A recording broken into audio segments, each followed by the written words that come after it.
बच्चों, मैं Ashok Kumar class 8 subject science lesson 2 को video part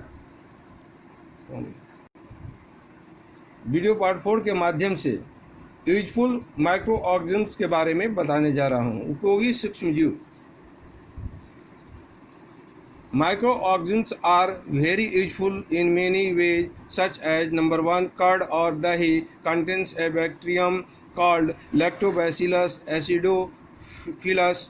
It causes the formation of curd. अर्थात सूक्ष्मजीव कई मायनों में बहुत उपयोगी होते हैं, जैसे नंबर 1, दही या दही में लैक्टोबैसिलस एसिडोफिलस नामक जीवाणु होता है। यह दही का बनने का कारण होता है। Number 2, cheese and paneer are milk products prepared by using the bacteria Lactobacillus and Streptococcus. The different varieties of cheese can be made by using different kind of bacteria. अर्थात पनीर लैक्टोबैसिलस और स्ट्रेप्टोकोकस द्वारा तैयार दुग्ध उत्पाद है। पनीर की विभिन्न किस्मों को विभिन्न प्रकार के बैक्टीरिया का उपयोग करके बनाया जा सकता है।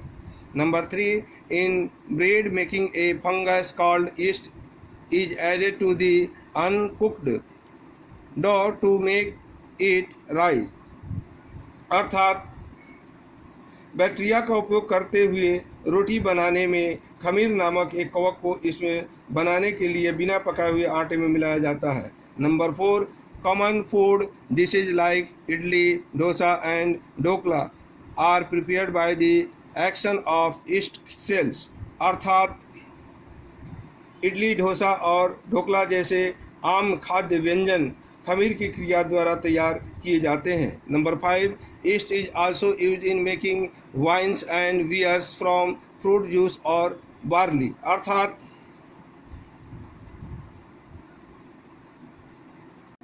फलों के रस या जौ से शराब और बियर बनाने में भी खमीर का उपयोग किया जाता है। Ethyl alcohol is converted to vinegar acetic acid by the action of bacteria called Acetobacter.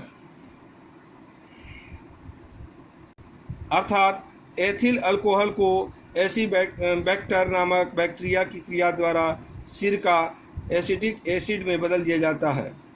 Number 7, a fungus called aspergillus is used to produce large quantities of citric acid used in soft drinks. अर्थात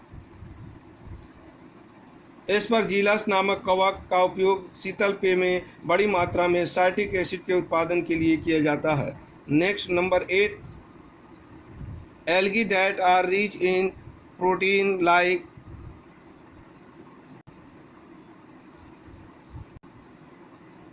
Chlorella, porphyry and seaweeds are eaten as food in many countries. अर्थात शैवाल जो protein से समृद्ध होते हैं, जैसे कि क्लोरेला, पोर्फिरी और समुद्री शैवाल को कई देशों में भोजन के रूप में खाया जाता है। 9, some bacteria live in the digestive system of cow and other grazing animals. These bacteria help these animals to break down cellulose, which is a complex carbohydrate. कुछ बैक्टीरिया गाय और अन्य चरने वाले जानवरों के पाचन तंत्र में रहते हैं। ये बैक्टीरिया इन जानवरों को सेल्यूलोज को तोड़ने में मदद करते हैं, जो एक जटिल कार्बोहाइड्रेट है। 10, some species of fungi are edible, for example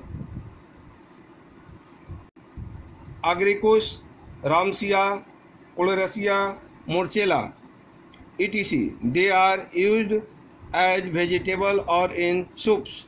अर्थात कवक की कुछ प्रजातियां खाद्य पदार्थ होती हैं। उदाहरण के लिए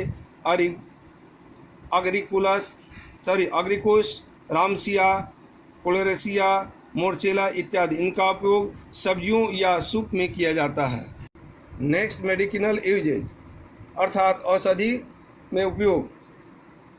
Antibiotics are the substances that destroy the growth of microorganisms, particularly disease-producing bacteria. Many antibiotics like streptomycin, tetracycline, and erythromycin etc. are prepared by using bacteria and fungus.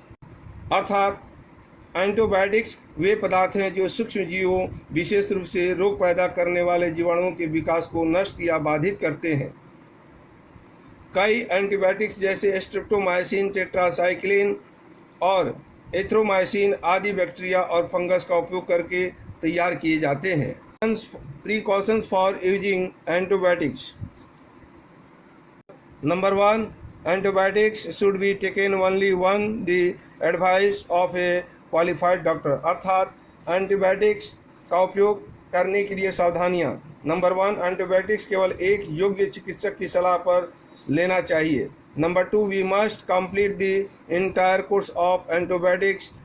This will completely destroy the disease causing microorganisms. अर्थात हमें antibiotics का पूरा course पूरा करना चाहिए। यह सूक्ष्म जीवों के कारण होने वाली बीमारी को पूरी तरह से नष्ट कर देता है। Number 3, antibiotics should not be taken when we are suffering from a viral disease because antibiotics are not effective against disease causing viruses। अर्थात एंटीबायोटिक्स तब नहीं लेना चाहिए जब हम एक वायरल बीमारी से पीड़ित हों, क्योंकि एंटीबायोटिक्स वायरस पैदा करने वाली बीमारी के खिलाफ प्रभावी नहीं होता है। अगले वीडियो में धन्यवाद।